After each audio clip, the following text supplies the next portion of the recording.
West Indies Cricket, Caribbean Cricket Podcast. West Indies Cricket, Caribbean Cricket Podcast. Yes, ladies and gentlemen, welcome back to another edition of the Caribbean Cricket Podcast. I'm on half the Caribbean Cricket Podcast, Machel St. Patrick Hewitt, and I am here to do an episode that it's been in my diary for the last 2.5 weeks, and be like, I'll get round to it. But then the India tour happened. There wasn't really time to drop it. The Bangladesh ODI series happened. There wasn't really time to drop it within that. So I finally got round to it. Finally got round to discussing the news story that was put out from Cricket West Indies. What was the date of the story? 1 second, people. The date of the story was October the 2nd. So it's been about 2.5 weeks since Cricket West Indies dropped this news. And there were some subplots within the press release, which I'm not altogether convinced that everybody in cricket media picked up on. And that's why I'd always made a note to myself of, I've got to discuss this because I don't know how many people have realized some of the subplots on this. So Cricket West Indies announced their the new contracts for the cricket calendar year 2025 to 2026 across the men's senior team, the academy set up, the women's senior team, and the women's academy set up. Now, first things first, there's quite a few talking points I want to go through. And let's start with the big positive first, because it's so easy in West Indies cricket to focus on negatives. And it's so easy to lambast a whole bunch of people and say this man no good and that man is a waste and this one is a rux and so on and so forth, right? But first things first, let's acknowledge the fact that Cricket West Indies are a financially strapped cricket board, right? That still has a financial model that is heavily skewed towards depending on an England tour, an India tour, a once-in-a-lifetime World Cup, etc., to make money. So this isn't an organization that has money to just throw around, and we can question some. That doesn't mean that we can't question some of the stuff they spend money on. So, for example, if we're looking to cut costs, one of the first few things I would look at is this. Just an example of stuff. Who in the organization is traveling first class? If you're traveling first class anywhere, as part a goodwill gesture, at least downgrade to business. If you're traveling first class, you have to bundle that. Let the players travel first class because they ultimately are the front of representing West Indies, right? And I'm talking about the men, the women, etc. But if you're a senior administrator in West Indies cricket, you best believe you better be going down to business class or premium economy or whatever it might be. So if we're talking about things like cutting costs, and you can tell me, obviously, people with accountancy heads on and business heads on will say, oh, but that doesn't really make that much of a financial dent. It's about goodwill, it's about optics, etc. Anyways, that's another story for another day. Let's get into what we came here to talk about, which is contracts. The positive that I wanted to mention is the fact that in this round of contracts, West Indies have contracted 15 senior men's players, 3 developmental contracts, and 14 academy players. 15 senior women's players. I may have got that wrong. Sorry, I've got that wrong. So let's start again. 15 senior men's players, 15 men's academy players, and 3 developmental starter contracts, which is kind of like a mid-ground between the academy and the senior side. So that brings a total of 33 contracted players, right? In the women's setup, 13 senior women's players, 14 academy women's players, and 2 developmental contracts, which gives you a total of 29 senior, effectively contracted, centrally contracted Cricket West Indies players. Now, some people look at that and go, Mash, that's not enough, and this and that and the third. And I hear those arguments, but at the end of the day, we have got, when you add up the two, we've got across the men's and the women's games, academy and senior, you've got somewhere in the region of 62 senior players getting what I would call an well, certainly the senior developmental and the senior ones upgraded contracts above the domestic first class level. Remember that Cricket West Indies, in addition to that, also funds all of the domestic based franchise contracts as well. So, and if we talk about the senior level, let's talk about the senior level, because remember, some people in West Indies cricket don't sign senior contracts. Shimron Hetmeyer ain't signed one. Obviously, Pooran's retired now. Remember, a couple men don't sign these contracts because they prefer to be freelance T20 players. And I think it's always worth remembering, because this was always my big cuss out when it came to something like Pooran retiring. Signing a senior West Indies men's contract is a good contract, and it doesn't prohibit you from making coin on the T20 franchise circuit as well. Feel free for somebody who knows better than me to come in the comments and let me know. The last time I inquired about what a senior men's contract is, bear in mind this was a few years back now, it was somewhere in the region of, at the bare minimum, it was somewhere in the region, given that they're no longer A, B, C and tiers to the contracts, it's just one general contract. My belief is it's somewhere in the region of 300,000. If somebody says that I'm well out my ballpark, please get in the comments. Obviously, lots of you are players and or administrators, and you watch this on your burner accounts. So if I've got that figure wrong, it certainly was a few years back. If I've got that figure wrong, please get in the comments below and say, Mash, you're actually way out there. It's no longer 300,000. It could be more for all I know. But my point is, let's just say it's 300,000 US for a senior men's contract, the women's notwithstanding, right? In fact, did they announce... bear with me, please, people, because they announced some level of parity, didn't they? I know certainly the men's and women's domestic competitions, the prize money has gone up. Let me see if I can find that again. Let me find that. Bear with me, people, because they announced that last year, didn't they, about the prize money? There we go. Yeah. Increased contract levels of pay in keeping with the commitment to move to parity in match fees and prize money across men and women's professional cricket by October 2027. So actually, it's not at parity yet, but there's definitely been an updated performance assessment structure and payment for the women's pool. So I can't speak to what the women's pool contract actually is, but the men's, if I'm not mistaken, was somewhere in the region of 300,000 US. Now, my point is this, right? If you are on a men's senior contract, because I can't speak for the women's one accurately, if you're on a men's senior contract, what I've always wanted to know is how comes you can't sign that and also play T20 cricket at the same time? It's not black and white. It's not a fatalistic look as I either do this or I do that. You can both sign a men's senior contract worth $300,000 or in the region of that and still play T20 cricket and make bare money across a calendar year. So when some people say that certain man in West Indies cricket are greedy, yes, offset that with people want to make financial coin. People want to set up their future generations. We don't know what people's circumstances as are. They might have to look after a certain number of men and so on and so forth, right? But this notion that signing a contract for West Indies makes me lose out heavily on making more money, I think is a nonsense. Because remember that if you're a senior men's player, you have your 300,000, you have your IPL window if you're good enough, you have your CPL window, which they're all good enough for, right? Even Jamel Warrican played CPL this year. So when you add your potentially 300,000 US senior men's contract plus your CPL contract, you're probably already close to in the region of $400,000, right? Or somewhere close to that. And this before you play any other down bad T10 league, T20 league, the dodgy T10 leagues, the dodgy T. This is before all of that. So when people say to me, boy, West Indies contract don't make no sense because I can't eat a good food, you're already eating a semi-good food by signing a West Indies contract.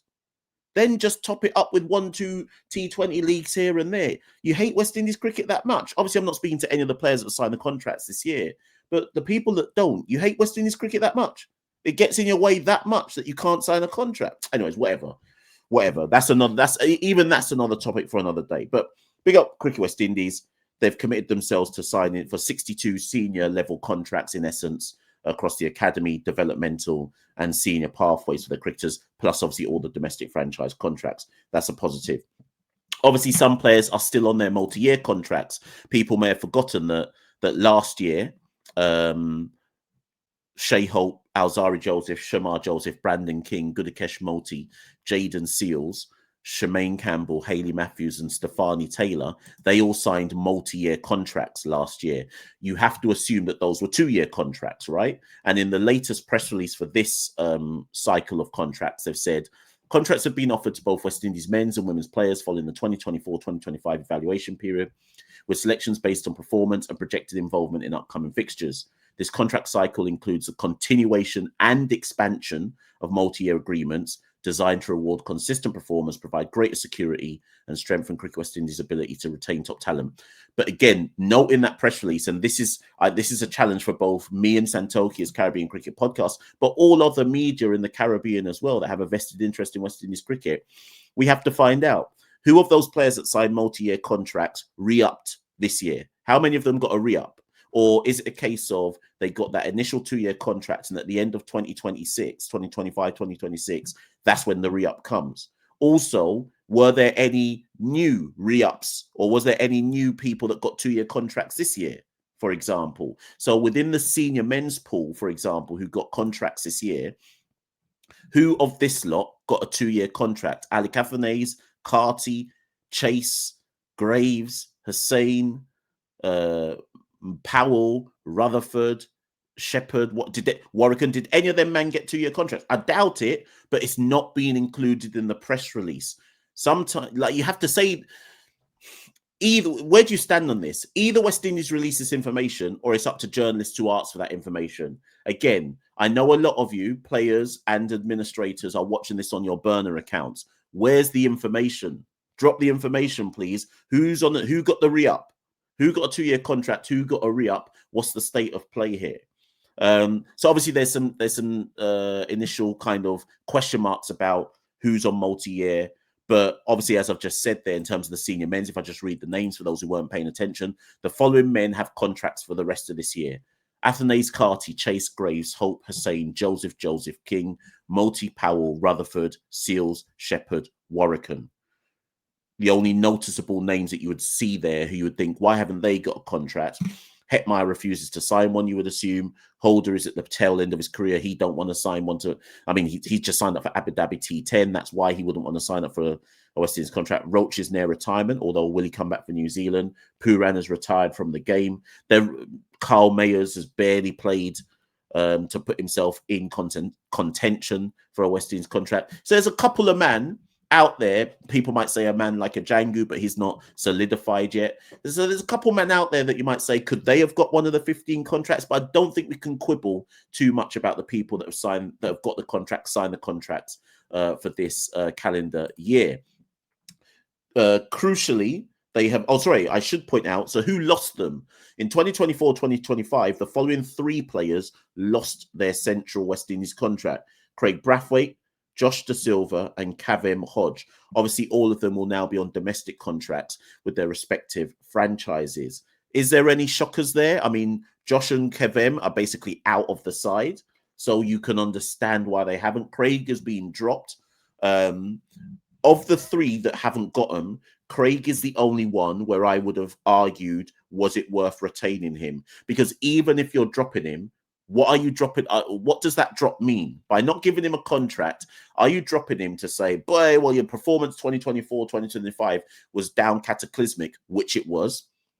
But when you look around the openers in the rest of the Caribbean, can you hand on your heart say that Craig Brathwaite won't come back into contention? Because he surely has to, because there's such a paucity of options that it is inevitable that Craig will probably be the best performing opener in the next 4-day season, and then he comes back into the side again. Or do you look at it, which is also reasonable, and say, you have to hold people to account. His form was down cataclysmic, so he has to lose his contract. Let him go earn it again. I've got no problem either way. But if in 1 year's time, as I predict, Craig is back in the test team again, was it really worth him losing his contract? Or maybe that was the motivation he needed to get his contract back. So anyways, either way, those 3 have lost it. And the new additions from last year are Justin Graves and Jamel Warwican. Again, I don't think I've got too many issues with that. Great. Both of them have arguably earned their spot, certainly in the test setup. question marks about some of the limited over stuff, certainly where Graves is concerned. But in they are. Obviously, Jamal Warwick is vice captain. Now, crucially, check this out, people. Check this out. I want Cricket West Indies to give me my flowers. I don't care who takes this as me being bossy. I want them to give me my flowers, because all I want people to say, if you're a proper long-time listener of Caribbean Cricket Podcast, get in the comments below and tell me if you think I'm being bossy, or get in the comments below and tell me if you remember me saying this. And I'm honest to God, people, Caribbean Cricket Podcast was the only media outlet saying this when we said it. As God is my witness, we were the only ones saying it. Do you remember at the top part of this year, and even at the back end of last year, there were two drums I was banging, right? Drum one that I was banging was, I said, reach out to the diaspora, whether in North America, whether in the UK, which is predominantly where you'll find the Caribbean diaspora, right? I said, reach out to these guys who are playing cricket and see if you can bring a couple man in. If you've been following the Caribbean Cricket Podcast on X, we have 21,000 followers, so maybe you're one of them. If you've been following us on X, you will know that I've told people of the talent that exists in the county championship system, even playing out in Australia. I told people, I did the research and said, you could reach out to this man, you could reach out to this man. Why not talk to this man? Is it any coincidence now that you're hearing Cricket West Indies talk about diaspora? And that's not about everyone now give me a round of applause. I'm just saying, we know this channel has reach, because check this out. Who remembers a year ago me saying, start giving out long-term developmental contracts to players, young players, to lock them in for the future? Not academy contracts, because that's time limited. I said long-term developmental contracts. Who remembers that? Who remembers me saying that with my chest over a year ago, right? Now look at this. In the announcement for contracts this year, what did I see announced from Cricket West Indies? Starter developmental contracts for Jewel Andrew, Jadea Blades, Johan Lane for the men, and for the women, Jazara Claxton and Rialana Grimmond, of which I have no problem whatsoever in terms of the players given the two. Makes total sense to me. Talented players who have got a significant trajectory and upside. One day Akeem or Geese might get one of them, right? Cricket West Indies, give me my flowers, please, because I know you took that idea from me. I know you did. Like, where's my flowers? I know you're not supposed to beg for your flowers, but on a serious one, right? Didn't I raise this? If you're gonna take my ideas, at least acknowledge and say, boy, we watched Mash say this on CCP, you know, and it's a good idea, and we've run with it. I know money's tight. Send me a little money, no, man. Just a little piece. Send me a little money, man. You can't spare a little change for my ideas. I'm being serious. So well done, though, to Cricket West Indies. Whether you followed my advice, whether you believe it was your own idea or not, well done on giving the developmental contracts. Again, though, the key question here is, how long are those developmental contracts? Because when I first raised it, I said you have to lock people like Jewel in for 3 years. If it's a 1-year developmental contract, I don't really see any point in that. Players like Jewel Andrew and Johan Lane, they're 20 and 19 respectively, or 21 and 19 respectively, right? Developmental contract means nothing to me. If you want to show true, like a 1-year, developmental contract means nothing to me. If you want to show true investment in talent, give them 3 years. We're talking about what represents some of the best youth men and women in the region. Claxton's brilliant. Let's not just talk about the men here. Jazara Claxton and Rialana Grimmond are very, very good players. Like, I get it. Lock them in for longer than a year. Those contracts, those developmental contracts, should be multi-year developmental contracts. Now, for all I know, they are. But again, there's no detail in the press release to suggest how long these contracts are. So again, media people watching this, if you want to steal content to go and ask questions about, I've given it to you. Go and ask the relevant questions in it. I'm here all day if you need some ideas. what's the rest of the contract saying? Let's head over to the women's team, because we should just address that as well. So from the women's team, again, like I say, 13 senior women given contracts, some of which will be multi-year. Rashada Williams has lost hers. Shamila Cannell's lost hers. Cherry-Ann Fraser, interestingly, has lost hers because she featured quite a lot this past year, although you could argue her performances weren't good enough. Shadeen Nation has lost hers. The thing about Cherry-Ann Fraser, though, she went to Tasmania to do that camp in Australia. So interesting, she's lost hers. Maybe she's not delivered on the promise. Rashada Williams needs to wheel and come back again. She's a good player, but something's gone wrong with her form in recent years. She needs to wheel and come back again. And then which women? So those 4 have lost theirs. Do you know what? I didn't look to see which women. So in terms of women who are new for this year in terms of international contracts, Janilla Glasgow's got one. Completely agree with that. Shanisa Hector's got one. Was she out in Australia as well? She's got one. These are we're talking about new players who've got them, people. So Glasgow, Hector are the 2 new ones. So what they've effectively done, so last time they had 12 contracted women senior players. 4 of them have lost their contracts. 2. So what they've done is they've replaced those 4 with Glasgow and Hector, and then they've given out 2 developmental contracts for Claxton and Grimmond. And this is all part of the natural changing of the guard that is coming in our women's team. So again, I've got no real issue with that. It makes sense. I think it speaks to the next steps and evolution of our women's senior team, starting to bring through the youngsters like the Glasgows, the Claxtons, the Grimmonds, the Grimmonds, etc., to signpost to where our future is going. No issue with that whatsoever. And then obviously you've got the academy, girls contracts as women's contracts as well. So Bryce, Calendar, Cumberbatch, Gajnabi, Haricharan, Holder, Joseph, Lachman, Ramnath, Ramtahal, Ross, Shaw, Sugaram, and Wilmot. So that's the academy set up as well. And obviously, the West Indies announced the other day as well that the women's players are currently on an 8-week camp at CCG. So that's really good as well, because obviously the World Cup's going on. We're not there.